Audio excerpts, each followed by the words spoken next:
নতুন আরেকটি ভিডিও নিয়ে শুরু করলাম। আসসালামু আলাইকুম everyone, welcome to back to my channel.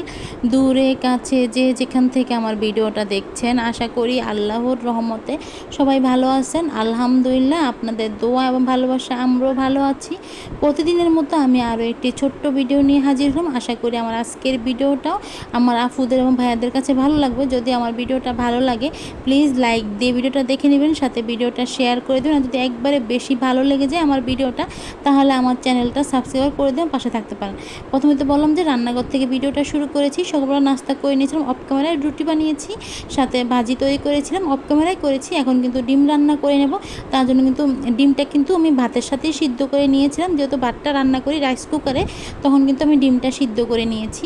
আর এখন কিন্তু আমি ডিমটা ভেজে নিলাম। ভেজে নেওয়ার পরে কিন্তু পেঁয়াজ দিয়েছি। আজকে না আমি কাঁঠালের বিচি দিয়ে ডিম রান্না করে নেব। আপনাদের ভাইয়া খেতে চেয়েছে, আপনাদের ভাইয়া বললো যে কাঁঠালের বিচি দিয়ে ডিম রান্না করার জন্য। আমি কিন্তু কাঁঠালের বিচিটা আমি অফ ক্যামেরায় পরিষ্কার করে নিয়েছিলাম, যতটুকু পেরেছি আমি পরিষ্কার করে নিয়েছি। যেহেতু আমার ছেলেটা ছোট, যে কোনো কাজ আমি একবারে করতে পারি না। দেখা যাচ্ছে আমি একটা করে দেখা যাচ্ছে ওই কাজটা শেষ না করে দেখা যাচ্ছে আবার আমাকে চলে যেতে হয়। যেরকম রান্না করার ক্ষেত্রে যখন ডিমটা ভেজেছিলাম, ডিম ভাজার পরে আবার দেখা যাচ্ছে চুলাটা অফ করে দিয়ে আমি কিন্তু আমার ছেলের কাছে চলে গিয়েছিলাম। ও প্রচুর কান্নাকাটি করে তার জন্য বললাম কথা। দেখুন আমি পেঁয়াজটা কিন্তু ভেজে নিয়েছি, সাথে কিন্তু আদা রসুন বাটা দিয়ে দিলাম। আদা রসুন বাটা দেওয়ার পরে লবণ দিয়েছি। লবণ দেওয়ার পরে অল্প কিছুটা আমি গরম পানি দিয়েছি, যাতে আদা রসুনটা না ছিটকায়। এ পর্যায়ে কিন্তু আমি সম্পূর্ণ গুঁড়া মশলাগুলো দিয়ে দেবো। প্রথমে দিয়ে দিলাম ধনিয়ার গুঁড়ি, জিরার গুঁড়ি, তারপর দিয়েছি হলুদের গুঁড়ো, তারপর কিন্তু মরিচের গুঁড়োটা দিয়ে দেবো। আর আমাদের মরিচের গুঁড়োটা না দেখতে লাল, ততটা ঝাল না, তার জন্য বললাম। আর দেখুন আমি যখন রান্নাটা করছিলাম না, তখন না আমার ছেলে অনেক কান্নাকাটি করছিল। ওকে যখন আমি খাওয়িয়ে আসি তখন কিন্তু ওই ঘুমিয়েছিল। দেখা যাচ্ছে ওকে যদি দেখা যাচ্ছে ও খেতে খেতে না ঘুমিয়ে যায়। তারপরে আমি যখন ওকে শুয়ে চলে আসি, দেখা যাচ্ছে 5 মিনিট হয়ে গেলেই আবার কান্নাকাটি শুরু করে দেয়। তখন কিন্তু কান্নাকাটি করে, কোলে উঠে বসে থাকার জন্য আমার ছেলে, তার জন্য বললাম। আবার দেখা যাচ্ছে আমার আম্মা থাকলে তো আম্মা নেয়, গাড়িতে রাখে বা ওর বাবা রাখে। এখন তো আমার আম্মা নেই, আমার আম্মা বাড়িতে গিয়েছে 2 দিনের জন্য।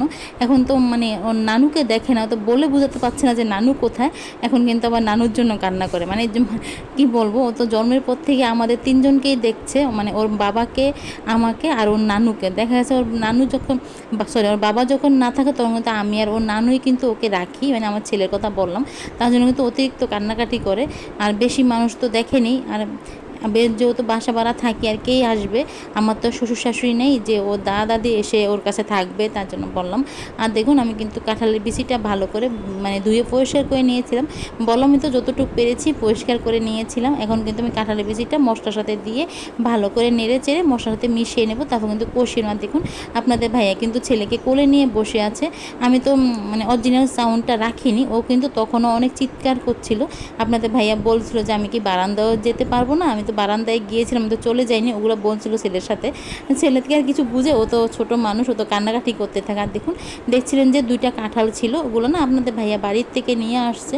আপনাদের ভাইয়া জায়গাতে যে কাঁঠাল গাছ ছিল, ওই গাছের কাঁঠালগুলাই আপনাদের ভাইয়া একদিন গিয়ে তারপর আপনাদের ভাইয়া কাঁঠাল নিয়ে আসছে। আর দেখুন আমি কিন্তু কাঁঠালের বিচিটা ভালো মতো কষিয়ে নিয়েছিলাম। এখন কিন্তু পরিমাণ মতো পানিটা দিয়ে দিচ্ছি। আমি কিন্তু গরম পানিটা করে রেখেছিলাম, তার জন্য কিন্তু আমি গরম পানিটা দিয়ে দিচ্ছি। আর আমি না যে কোনো রান্নাই গরম পানি দিয়ে করার চেষ্টা করি। আমার না একটা সুবিধা হয়েছে, যেহেতু কারেন্টের চুলায় রান্না করি, আমার কাছে মনে হয় যে কারেন্টের চুলায় রান্না করাটা আমার কাছে সুবিধা হয়েছে। কেন বললাম, দেখা যাচ্ছে যখন ছেলে কান্নাকাটি করে, আমি কিন্তু চুলাটা অফ করে দিয়ে যদি চুলার উপরে তরকারিটা থাকে, দেখা যাচ্ছে চুলার তাপে বা ওটার গরমে কিন্তু তরকারিটা অর্ধেক হয়ে যায় রান্না। বা দেখা যাচ্ছে আমি যদি তরকারিটা কষানিতে বসিয়ে যাই, আবার দেখা যাচ্ছে কষানিতে বসানোর সময় দেখা যাচ্ছে আমি ছেলেটা উঠে গেছে কান্নাকাটি করে, আমি চলে যাই, তখন কিন্তু এভাবে রান্নাটা করে নিতে পারি। তার জন্য বললাম। জানি না কার কাছে কীরকম লাগে, তবে আম্মার কাছে নাকি বিরক্ত লাগে। আমার আম্মা বলে যে বিরক্তকর লাগে, কারণ একটা একটা করে রান্না করতে হয়, তো তার জন্য কিন্তু আমার কাছে সুবিধা হয়, তার জন্য বললাম। আর দেখুন কাঁঠালের বিচিটা কিন্তু সিদ্ধ হয়ে গিয়েছে, আমি কিন্তু চেক করে নিয়েছিলাম অফ ক্যামেরায়। এখন কিন্তু আমি ভেজে রাখা ডিমগুলো দিয়ে দিচ্ছি। আর দেখুন তরকারির কালারটা দেখুন, কালারটা দেখে তরকারির কালারটা কীরকম এসেছে। আমার কিন্তু রান্নাটা